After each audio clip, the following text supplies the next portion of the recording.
Dzisiaj na widelec bierzemy dwa głośniki bluetoothowe. Różnią się one od siebie mocą, ceną, ale także możliwościami, tylko który z nich okaże się być lepszy. Ja mam na imię Paweł, to oglądasz kanał Techmaniak HD i serdecznie zapraszam do recenzji.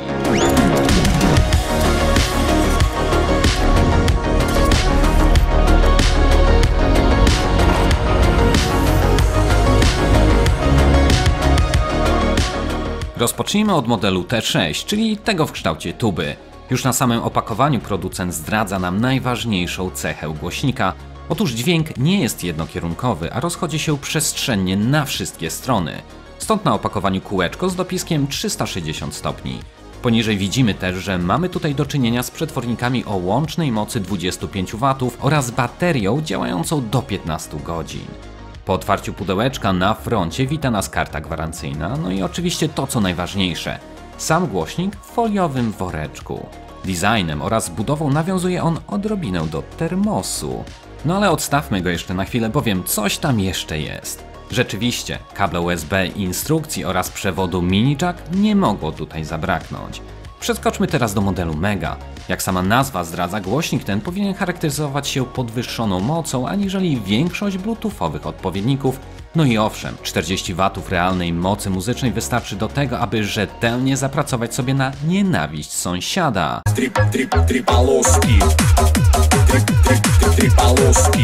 Po wyjęciu z woreczka zaskakuje on swoimi dość niedużymi rozmiarami, chociaż od razu czuć wagowo, że coś tam większego drzemie w jego wnętrzu. Całość wydaje się bardzo zbita i solidna. Tutaj także nie zabrakło dodatkowych akcesoriów w postaci kabla sygnałowego mini jack oraz USB służącego do ładowania.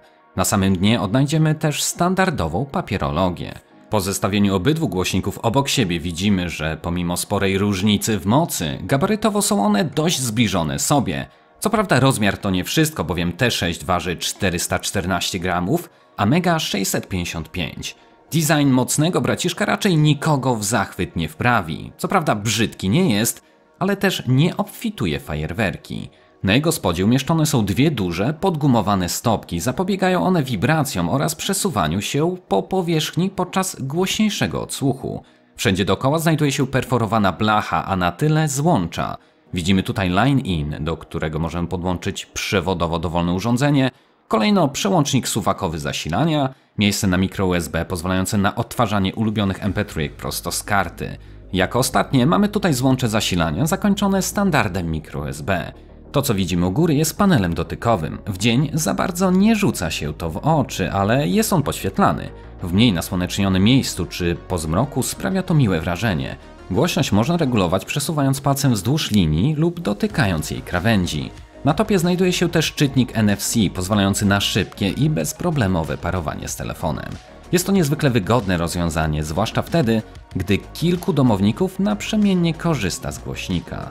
Weźmy teraz tę szóstkę na pierwszy plan i przyjrzyjmy się jej bliżej, poczynając od góry. Mamy tutaj podgumowane, aczkolwiek przyjemnie klikające przyciski sterujące. Wokół nich znajduje się duży pierścień obrotowy, sterujący poziomem głośności.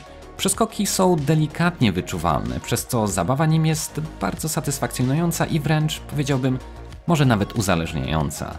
To, czego nie widać na pierwszy rzut oka, to dioda LED. Ta rozpościera się po całości między przyciskami a pierścieniem. Głośnik w zdecydowanej większości pokryty jest przyjemnym w dotyku materiałem, chociaż wydaje się, że można go łatwo ubrudzić. Na tyle pod klapką znajduje się wejście dźwięku oraz gniazdo ładowania o standardzie micro USB. Może i slotu na kartę microSD tutaj nie uświadczymy, za to na samym spodzie jest coś, co cieszy oko, ale także i ucho. Wygląda doprawdy niewinnie, jednak ten niskotonowy głośnik skierowany w dół pozwala optymalnie wykorzystać niemal każdą płaską powierzchnię do uzyskania naprawdę dobrze brzmiącego, głębokiego i mocnego basu. Niemniej jednak do dźwięku jeszcze powrócimy, ale przed tym warto szybko sprawdzić najważniejsze różnice oraz podobieństwa pomiędzy tymi dwoma produktami. Sporą przewagą dla 40W braciszka jest możliwość sparowania drugiego takiego samego głośnika, co pozwala na uzyskanie prawdziwego, bezprzewodowego stereo. Jeden odpowiada wtedy za lewy kanał, drugi zaś za prawy.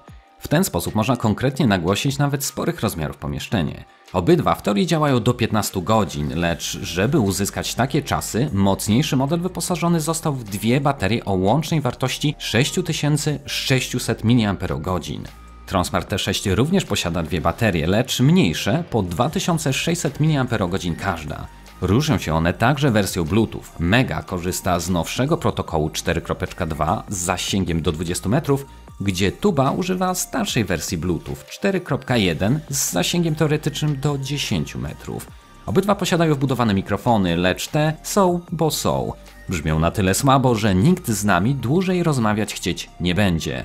Jednak nikt ich przecież nie kupuje z myślą o używaniu jako zestawu głośno mówiącego. Kupuje się je po to, aby grały, więc zajmijmy się w końcu i tym tematem. Z tego względu przygotowałem dla Was krótkie zestawienie wraz z kilkoma innymi źródłami dźwięku. Tak dla porównania.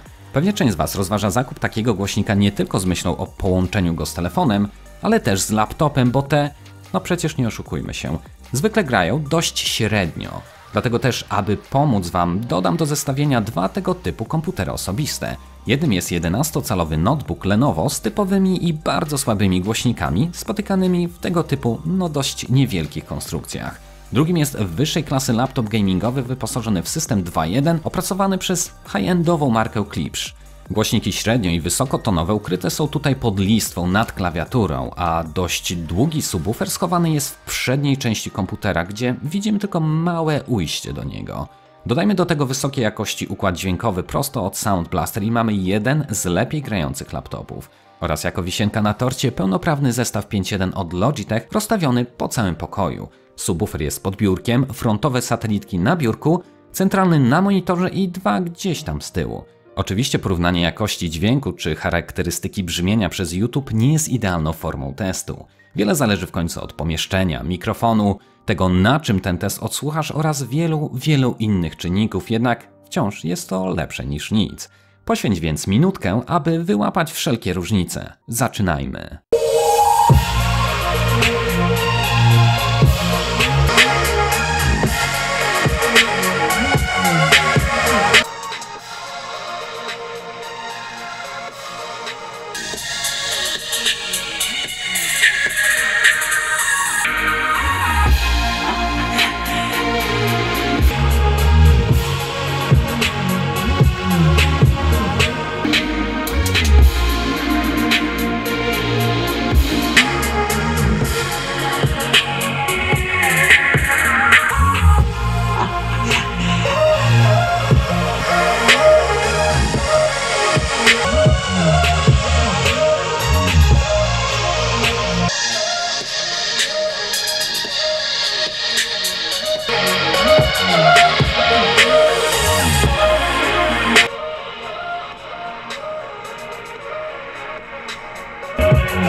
Po tym teście pewnie masz już swoje zdanie odnośnie obydwu tych modeli. Ja swoje spostrzeżenia specjalnie zostawiłem na później, bowiem muszę przyznać, że w rzeczywistości brzmią one trochę inaczej niż jestem w stanie to przekazać w tym filmie.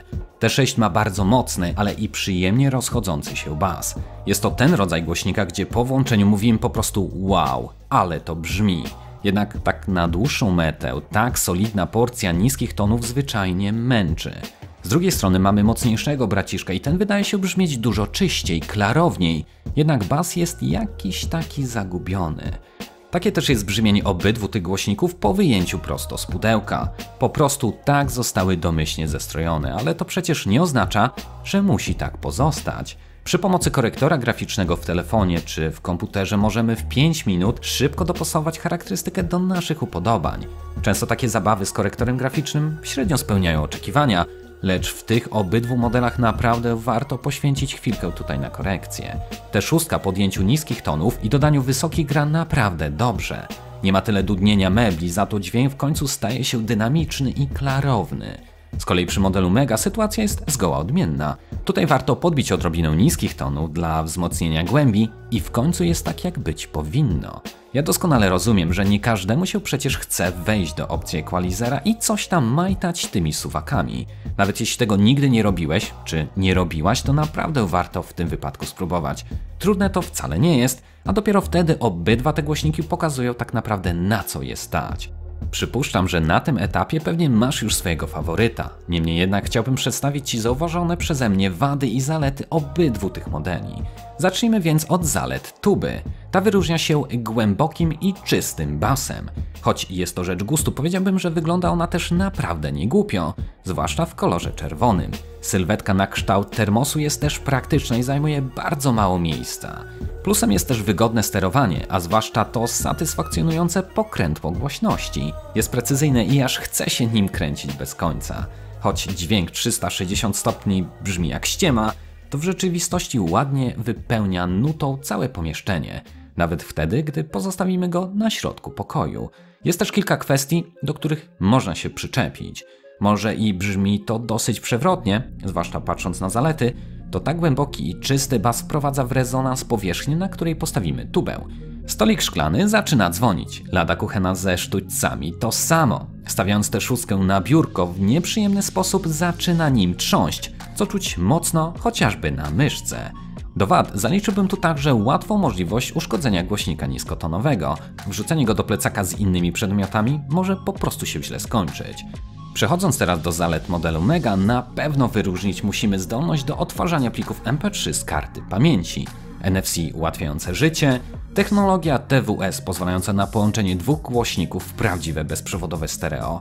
Do plusu warto dodać też ładne podświetlenie górnego panelu, a skoro już jesteśmy przy nim, to przejdźmy tutaj zgrabnie do wad. Sterowanie jest kompletnie nietrafione. Nie da się nic przełączyć na wyczucie, bowiem opuszkiem palca nie wyczujemy odpowiedniego przycisku na całkowicie płaskiej powierzchni. Najgorsza jest regulacja głośności. Kilka razy próbując ściszyć odrobinę, ta powędrowała na maksa, wprowadzając zamieszanie w domu. Wspomniana powierzchnia też nie jest wolna od wad, bowiem pozostają na niej ślady palców, co pod określonym kątem jest naprawdę bardzo brzydko widoczne. Jakość dźwięku też nie zachwyca, przynajmniej do momentu, aż nie podbijemy niskich tonów. Ostatnim dość ważnym aspektem jest to, że żaden z tych głośników nie jest wodoodporny. Realnie rzecz biorąc i przy normalnym użytkowaniu niczemu ani nikomu przecież nie powinno to przeszkadzać. Jednak jeśli zależy Ci na głośniku, który wraz z Tobą może brać prysznic, koniecznie sprawdź recenzję głośnika od Blitzwolf. Link odnajdziesz oczywiście w opisie poniżej. Dobrze więc, wróćmy do naszych obydwu bohaterów. Przyszła pora na to, aby zebrać wszystkie spostrzeżenia w całość. Jak sami już pewnie wywnioskowaliście, Tronsmart Mega nie jest złym głośnikiem, ale stojąc przed wyborem zakupowym, bez wahania z tych dwóch wybrałbym tubę. Może i nie gra ona tak głośno oraz brak jej tych kilku funkcji, które posiada Mega, ale też szóstka według mnie wygląda lepiej, gra lepiej, używa się jej łatwiej, a przede wszystkim z tych dwóch jest ona najtańsza. Aktualne ceny obydwu tych modeli znajdziecie po rozwinięciu opisu pod tym filmem. Jeżeli podobało Ci się to nagranie, bardzo proszę pozostaw po sobie chociaż tą łapkę w górę oraz subskrybuj mój kanał. A może znasz kogoś zainteresowanego tematem? Jeśli tak, koniecznie wyślij mu linka. Natomiast jeśli masz jakiekolwiek pytania, jak zwykle możesz je zadać w komentarzu pod tym filmem. Tymczasem ja się z Tobą już żegnam i zapraszam do następnych nagrań. Trzymajcie się, hej!